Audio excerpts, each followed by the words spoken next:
Francosphère. Dominique Rodrer. Bonjour, ce souvenir est toujours de mise aux Marquises depuis le mois d'avril des scolaires d'Ivaoa, l'île où Jacques Brel a passé ces dernières années et où il est enterré, prépare un spectacle pour le 40e anniversaire de sa mort, où Aona Temanou et l'oiseau s'envola avec sa compagne guadeloupéenne Madly Bami. Le chanteur belge avait jeté l'ancre à Atuona pour fuir les paparazzis qu'il avait poursuivis jusqu'en Martinique. Notre invité David Henbel nous livre une biographie romancée de l'homme qui n'a jamais eu 50 ans, dans Mourir n'est pas de mise, aux éditions Autrement. Ce souvenir reste aussi de mise chez Anne Bonneau et son goût de l'enfance.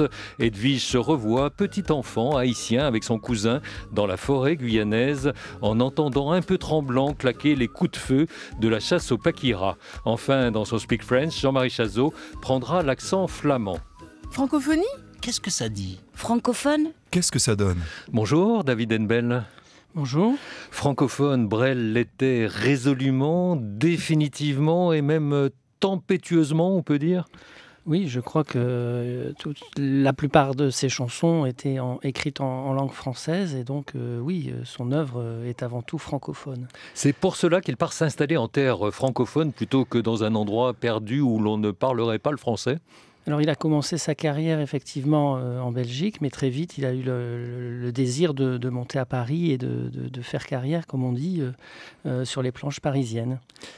Avant d'arriver aux Marquises, donc pour sa toute dernière étape cette fois, il effectue une première et très longue traversée de l'Atlantique vers la Martinique. À ce moment-là, est-ce qu'il aurait éventuellement le projet de s'installer en Martinique ?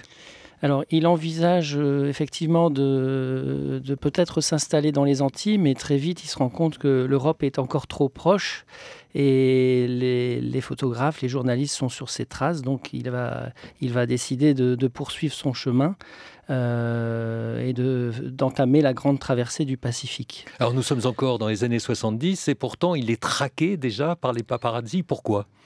Effectivement, le personnage de Brel est une figure considérable dans le monde artistique et de toute façon, même s'il a rompu avec la scène dès 1966, il reste une célébrité et dès lors, on le piste. Et on ne comprend pas finalement qu'il veuille quitter la scène, on ne lui pardonne pas d'une certaine manière ? Oui, quelque part, ces adieux à l'Olympia n'ont jamais été véritablement admis et on l'imagine encore vouloir se produire. Mais en réalité, il n'a jamais cessé de créer, mais ce qu'il ne veut plus, c'est être sur scène. Pourquoi ça l'épuise ? Ça l'épuise. Il dit lui-même qu'il a peur de ne plus être honnête face au public. Par la force de l'habitude. Et donc ça, il s'y refuse totalement. Vous, David Henbel, le nordiste frontalier de la Belgique, le musicologue, qu'est-ce qui vous amène à Brel ? Une proximité géographique ou bien sa musique ? C'est le plus grand. C'est le plus grand. Je pense que c'est un artiste absolu. Son œuvre est totale. Le personnage avec sa générosité, les ruptures dans sa vie, sa philosophie de vie. Je crois qu'on n'a pas encore mesuré la dimension du personnage. Si vous vous demandez encore qui vous parle, qui est David Henbel, une seule adresse, Corinne Alexia pour son portrait coupé-décalé. Qui ne connaît pas David Henbel ? Ah bon, vous ne le connaissez pas ? Au premier temps de son portrait, David se ressemble encore trait pour trait. Historien de l'art, passionné de musicologie, il aime Mozart, il aime Lully. Au deuxième temps de son portrait, l'historien se fait plus contemporain. Il délaisse la musique de chambre pour le fracas des camps.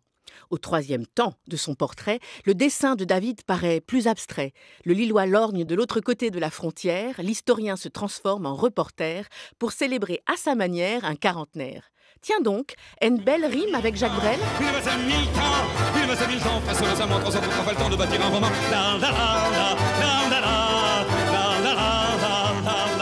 Un portrait sur fond de valse à 1000 temps. Quelle est votre chanson préférée de Brel, David Henbel ? Alors, sans hésiter, c'est vraiment dans son dernier album, celui de 1977, que j'irai puiser, et en particulier une chanson qui est un peu méconnue, mais qui, pour moi, me bouleverse, c'est Voir un ami pleurer. Et pourtant, cet album est arrivé longtemps après les autres, et à l'époque, les gens ont peut-être mis un peu de temps à l'adopter. Oui, parce que la complexité des thèmes qui sont abordés, la dimension philosophique, métaphysique presque de certaines de ces chansons ne pouvait pas être assimilée très, très immédiatement. Et je pense que voilà, c'est quelque chose qui a mis un peu de temps à se digérer d'une certaine façon. Voir un ami pleurer, est-ce que cet ami, c'est le fameux Jojo qui meurt peu de temps avant lui et à qui il donne finalement le nom de son avion? Enfin, son avion porte le nom de Jojo, plus exactement. Oui, certainement, très certainement. Hein. Puisque Jojo, cet ami intime, très proche, meurt à peine est-il parti pour sa grande aventure. Donc ça a été une rupture et un chagrin immense. Et donc oui, c'est en relation aussi avec cette amitié. Dans son portrait, Corinne Alexia fait allusion à vos ouvrages précédents de musicologie. Alors il y a de Lully à Mozart ou Une vie pour les parcs sur des orchestres de déportés voulus par les nazis dans les camps d'extermination. Tous des livres documentaires. Pourquoi cette fois-ci avoir adopté la forme romanesque pour Jacques Brel? Eh bien, comme Jacques Brel, j'ai opéré une rupture dans mon existence en ayant consacré 20 ans de ma vie à la recherche historique et musicologique. Et désormais, la littérature m'a happé et je compte m'y consacrer pleinement. Et coup d'essai, coup de maître, vous venez de recevoir pour ce roman le 31e prix Georges Brassens, qui avait déjà distingué Alain Mabanckou, qui était à votre place récemment. Dans le jury, il y a aussi des habitués de nos antennes, Bertrand Dical, Mohamed Aïssaoui. Brel et Brassens se connaissaient bien, mais ils n'étaient pas assez intimes pour que Brassens, par exemple, imagine aller voir Brel aux Marquises. Alors, Brassens se déplaçait très peu. Par contre, quand Brel est revenu pour enregistrer ce dernier album, en septembre 1977, ils se sont retrouvés, Brel, Brassens et Lino Ventura, chez Lino Ventura à Saint-Cloud pour un repas autour d'un plat de pâtes. Et donc, c'est une des rares visites qu'il a faites à ce moment-là. Et il cherchait justement à passer inaperçu. Et donc, ça montre aussi l'attachement qu'il avait pour Brassens. Au début, Brassens se moquait de Brel, il l'appelait l'abbé Brel, il avait changé largement d'avis après. Oui, en fait, il reconnaissait à l'autre le génie. Brassens était profondément admiratif de Brel et réciproquement. Brel insistait en particulier sur la profondeur des textes de Brassens. Donc oui, c'était vraiment une véritable amitié profonde et une reconnaissance mutuelle. Est-ce que Brel n'est pas un solitaire paradoxal? Il va loin des siens, loin de tous, loin de sa famille, loin de ses amis, seul avec Madly, mais il adore qu'on vienne lui rendre visite. Oui, en fait, je pense qu'on pourrait penser qu'aux Marquises, il s'est retiré du monde, mais je crois qu'il est rentré pleinement dans le monde. Il est devenu vrai et il s'est lié aux habitants. Donc c'est pas réellement un retrait du monde, je pense. Peu à peu, ils découvraient la population de l'île qui ne leur posait pas de questions. Brel voyait qu'on parlait de lui seulement comme d'un homme qui avait choisi de venir vivre sur cette île au milieu de ses habitants. Et cela ne laissait pas de le surprendre. Les pique-niques du dimanche sur la plage étaient des occasions de s'apprivoiser. Les barrières n'existaient pas. Les conversations allaient dans toutes les directions. L'Europe s'enfuyait chaque jour un peu plus dans le lointain. Les repères anciens s'effaçaient. De nouveaux se révélaient à eux. Pour les Marquisiens, la vie était existence. Elle ne se surchargeait pas du poids de l'avenir. Un extrait de votre livre, David Henbel, Mourir n'est pas de mise, qui nous est lu par Christophe Parfait. Ce qui plaît par-dessus tout à Brel, aux Marquises, c'est son incognito. Oui. Et c'est d'ailleurs ce qui va le décider à s'y installer, puisque il se présente à la poste et donc il doit déclarer un certain nombre de formalités et on lui demande ses papiers d'identité. Donc c'est la première fois que ça lui arrive depuis 30 ans peut-être. Donc il regarde sa compagne et il se dit mais il ne réalise pas et c'est certainement ce qui va le décider, en plus de la beauté de l'île qu'il découvre, qui va le décider à à poser ses valises. Petit à petit, les Marquisiens se rendent quand même compte que Jacques Brel, que les enfants prononcent en un seul mot, c'est contracté, oui. Jacques Brel, c'est une méga star. Comment est-ce que sa notoriété finit-elle par arriver jusqu'à eux ? En fait, elle les rapportait, mais ils n'écoutaient pas vraiment. La notoriété de Brel n'était pas vraiment arrivée jusqu'à eux. C'est plutôt dans son comportement vis-à-vis d'eux, avec les séances de cinéma qu'il va organiser, les services qu'il va rendre avec son avion, qu'ils vont découvrir l'homme qu'il est plus que l'artiste. Est-ce que c'est la vie aux Marquises qui le rend altruiste ? Il voit qu'il y a des tas de besoins à satisfaire, ou il l'était déjà naturellement ? Moi, je pense qu'il était déjà d'une générosité assez extraordinaire et l'argent, pour lui, n'était qu'un moyen de réaliser des rêves. L'argent, il le répand, il le donne à tout le monde. Il se montre d'une très grande générosité. Oui. Et puis, cet avion, donc, il l'utilise comme moyen de transport. Il est postier, il est livreur, il est facteur. Il achemine le courrier, il organise des évacuations sanitaires, il rend des services aux habitants. Donc, oui. Francosphère, Dominique Rodrère. Nous sommes en compagnie de David Henbel, l'auteur chez Autrement de Mourir n'est pas de mise, sur les années 75 à 78 du plus grand chanteur francophone de tous les temps, période où la vie fut brève, la vie fut belle, la vie fut Brel. Jacques Brel, mort du cancer il y a 40 ans, le 9 octobre 1978. Il avait choisi de vivre à sa guise, aux Marquises, en couple avec Madly Bamy. Il se transforma, on vient de le dire, en livreur, facteur, secouriste et projectionniste pour les autres insulaires. À Ivaoa, bien plus que son œuvre, c'est sa générosité qui est devenue légendaire. Autre endroit digne de légende, la forêt amazonienne, où nous emmène Anne Bonneau pour le goût de l'enfance d'Edwige. Ma voisine, qui était ma marraine, alors son père à elle, il allait emmener des groupes en voyage dans la forêt et tout, donc lui il connaissait bien la culture et tout. Ces personnes-là m'ont initié à la gastronomie guyanaise. Un jour, on est parti avec lui, puisque nous, on n'avait pas de voiture et tout. Donc voilà, ça nous permettait aussi de voir autre chose. On est allé en forêt avec lui et j'ai dû passer 3 jours en forêt. Moi, je ne connaissais pas. On ramenait tous les ustensiles qu'il fallait, les chaudières, tout ce qu'il faut pour faire à manger dans la forêt. Un jour, on se promenait comme ça. Lui, il avait son fusil de chasse. Et ils sont allés chasser ce qu'on appelle le pakira, c'est le cochon-bois. Oh, j'adore la chasse. Vraiment ? Je chasse beaucoup en ce moment. C'était 2 jours, là on marchait, c'était un moment, on nous a dit bon mais restez là, ils ont dû les entendre. Donc nous on marchait calmement et tout, parce que faut pas les effrayer, tout ça calmement, et eux ils guettaient, ils veillaient. Bon ils ont dû, nous on n'a rien vu, on comprenait pas, mais eux ils savaient qu'il y avait les animaux pas loin. Et tu sais, il ne nous en faut qu'un seul. Pas besoin d'en attraper tout un troupeau. Avec mon cousin, on était là, on avait peur, on s'est dit, mon Dieu, mais qu'est-ce qui se passe? Parce que dans ce coup, on sentait qu'il n'y avait pas un affolement, mais une certaine excitation. Là, pour le peu qu'il nous fonce dessus, donc on s'est accroché à un arbre, on essayait de se... Du coup, ils ont tué ce qu'on appelle ce cochon-bois-là. C'est assez gros. Ça aurait fait un certain effet dans les journaux. Après, en pleine forêt, ils l'ont découpé. Ils ont mis à sécher la viande, c'était une organisation assez extraordinaire, voilà, pour la conserver. Et on a ramené tout ça, et quelques temps plus tard, on en a mangé. Mais comment finir de t'empiffrer comme ça? Moi, m'empiffrer? Mais c'est que mon 3e sanglier. C'était énorme d'avoir participé à ça, et ensuite de pouvoir manger cette viande. Oh pardon, il n'a mangé que 3 sangliers. Bah, tu vas bien en manger encore 3 autres. Non, 2 seulement. Le soir, je mange léger.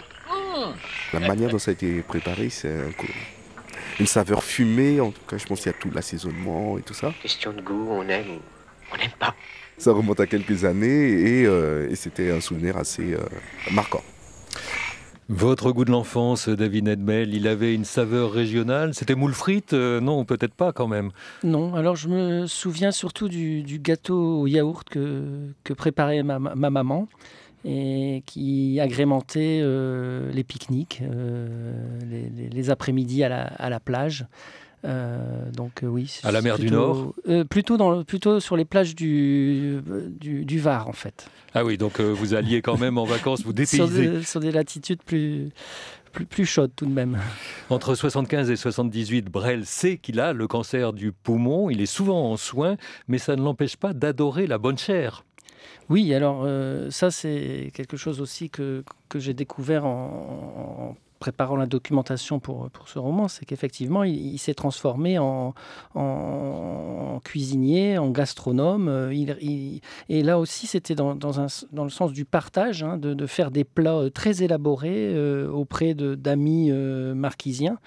Et donc, oui, il pouvait passer des journées ou plusieurs journées à préparer des plats très, très, très, très compliqués pour régaler ses invités. Et puis c'est un hôte parfait pour ses hôtes parce qu'il leur prépare toujours leur recette préférée. Comment fait-il ? Voilà, il essayait de savoir subrepticement leur plat préféré. Il se renseignait en douce. Il se renseignait en douce et discrètement. Et puis ils étaient surpris le soir venu, lors de cette invitation, de découvrir qu'il leur avait effectivement réalisé leur plat préféré. Est-ce qu'il est curieux de la cuisine des autres, de la cuisine créole en Martinique, de la cuisine polynésienne aux Marquises ?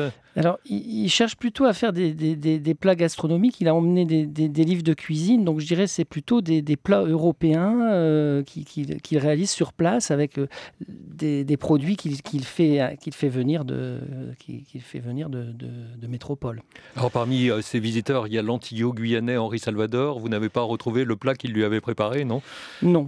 Mais j'imagine qu'ils se sont régalés. Ils ont beaucoup pêché aussi. Salvador pêchait, donc je pense qu'ils se sont régalés des poissons que Salvador a pu pêcher dans le lagon autour de Tahiti, par exemple. Est-ce qu'on peut dire de Brel qu'il pratique toujours tout sans modération, y compris la boisson, par exemple ? C'est un buveur, Brel ? C'est un bon vivant, mais je ne pense pas qu'il avait une inclination particulière. Il ne se laissait pas embêter par son cancer, en tout cas. Non, jamais. Ça contrarie énormément sa vie, puisqu'au départ, il doit revenir régulièrement faire des examens, mais ça ne l'empêche pas d'accomplir son rêve jusqu'au bout.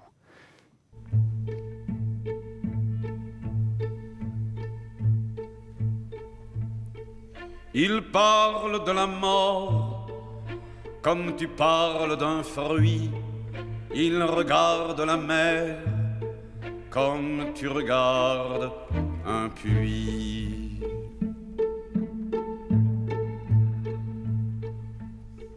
Les femmes sont lascives au soleil redouté, et s'il n'y a pas d'hiver, cela n'est pas l'été.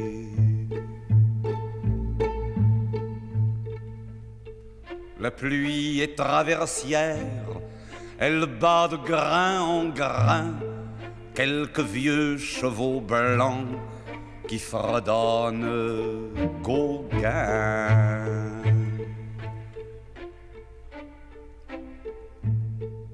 Et par manque de brise, le temps s'immobilise aux Marquises.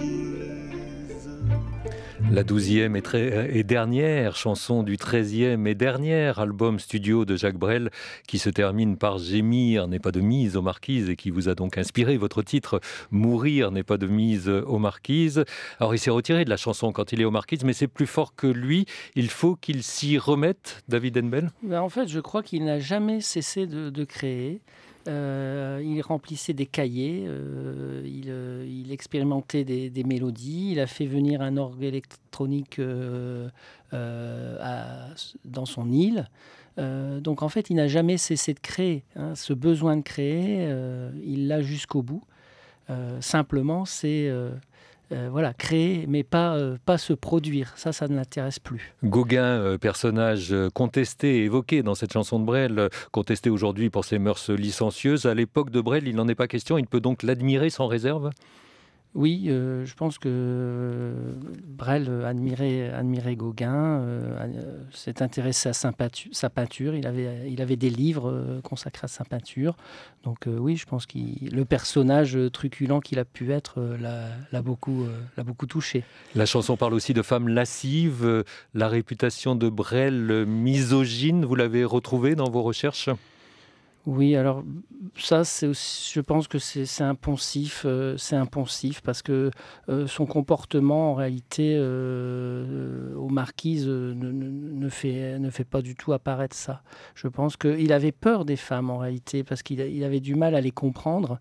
Il se sentait beaucoup plus à l'aise avec ses amis masculins. Je crois que les femmes lui faisaient un peu peur, je crois.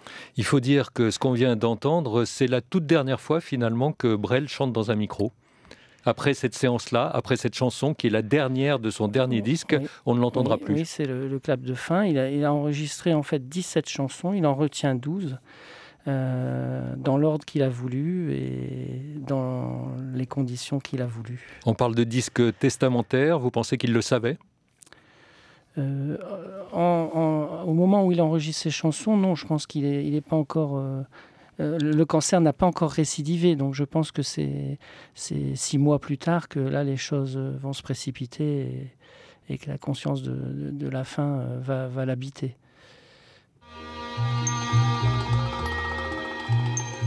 Une île au large de l'espoir, où les hommes n'auraient pas peur, et douce et calme comme ton miroir. Une île claire comme un matin de Pâques, offrant l'océan longueur d'une sirène à chaque vague. Oh, viens mon amour, là-bas ne serait point ces fous qui nous disent d'être sages ou que 20 ans est le bel âge.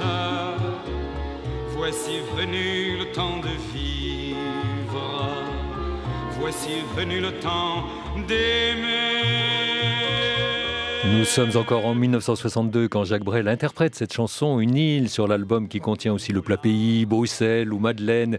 Il est encore très belge donc et très continental. Pourtant, David Henbel, il y a déjà une île sur sa ligne d'horizon. Brel est-il un voyageur dans l'âme ? Oui, il se déplace énormément.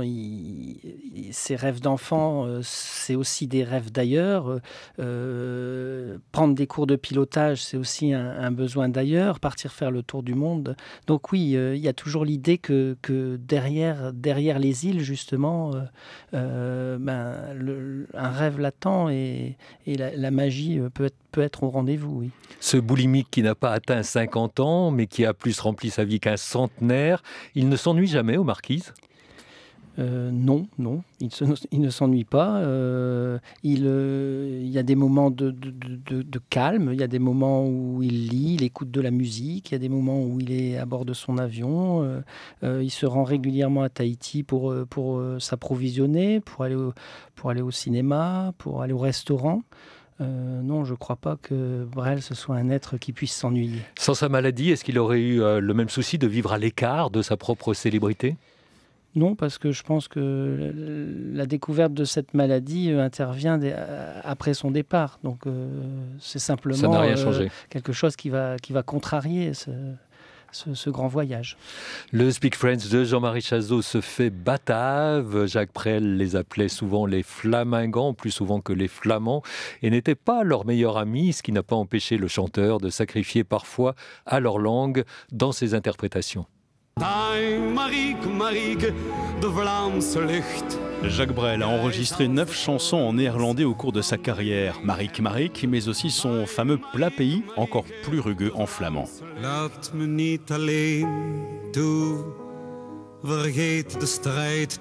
Né d'une mère bruxelloise et d'un père flamand, Brel est l'incarnation de la belgitude dans la chanson dite française, glissant même de rares belgicismes dans ses textes. Si elles dansent, c'est qu'elles ont 70 ans, entonne-t-il dans les flamandes. Des flamandes et des flamands qu'il n'épargne pas dans plusieurs chansons, s'en prenant notamment aux flamingants, terme péjoratif désignant les nationalistes flamands. Brel dira pourtant qu'il se sent plus flamand que belge. Et s'il a été chanté par d'autres en plusieurs langues, c'est en français que la force de ses mots se fait sans doute la plus puissante, comme son Ne me quitte pas repris par Nina Simone ou récemment par Wyclef Jean, le chanteur des Fugees. Ne me quitte pas, ne me quitte pas, ne me quitte pas. Listen to my guitar. Brel se présente comme celui que tous les Flamands veulent tuer. David Henbel, qu'est-ce qu'il leur a fait ? En fait, je ne pense pas que ce soit les Flamands en tant que tels qui l'épinglent. C'est une forme de nationalisme étriqué qu'il dénonce notamment dans la chanson Les Flamingants. Donc je pense que c'est plutôt une caricature qu'il vise que de s'en prendre à la culture et à la population flamande. Je crois qu'il leur rend hommage à de multiples reprises dans ses chansons. Dans ce qui est devenu la Belgique aujourd'hui, c'est-à-dire où les séparatismes sont encore plus forts qu'avant, il serait très malheureux, Jacques Brel ? Je ne sais pas ce qu'il penserait de la situation actuelle. Je pense qu'il serait très inquiet de toutes ces formes de repli identitaires qui ont cours un peu partout aujourd'hui en Europe. Je pense que lui, l'homme d'ouverture et de voyage, je pense qu'il serait très malheureux. Oui. Il y a beaucoup de chanteurs français qui se sont mis à d'autres langues, au japonais notamment. Est-ce que c'était le cas de Jacques Brel ? Il chantait autrement qu'en français ou en flamand ? Non, je pense que il s'exprimait dans ces langues, flamand et français. Je ne pense pas qu'il ait cherché à... Et est-ce que l'anglais lui va bien, selon vous ? Il a beaucoup été repris, effectivement, par David Bowie. On a entendu les autres reprises de Nina Simone et compagnie. Donc, est-ce que c'est quelque chose qui rend justice à la langue de Jacques Brel ? Je ne sais pas si ça rend justice à sa langue, mais ça montre la dimension universelle de son œuvre et de l'artiste qu'il a été. Donc je pense que, quelle que soit la forme, à partir du moment où c'est son œuvre qui est diffusée, c'est quelque chose de positif. Après, évidemment, rien ne vaut l'original plutôt que la copie. Voilà, et l'original, en tout cas, de votre livre se trouve chez Autrement. Il s'appelle « Mourir n'est pas de mise ». Nous le recommandons vivement. Merci, David Henbel. Il pourra être complété, ce livre, par les rééditions à l'Archipel de 2 sommes. Brel d'Eddie Przybilski et Jacques Brel de Fred Hidalgo. Merci à toute l'équipe.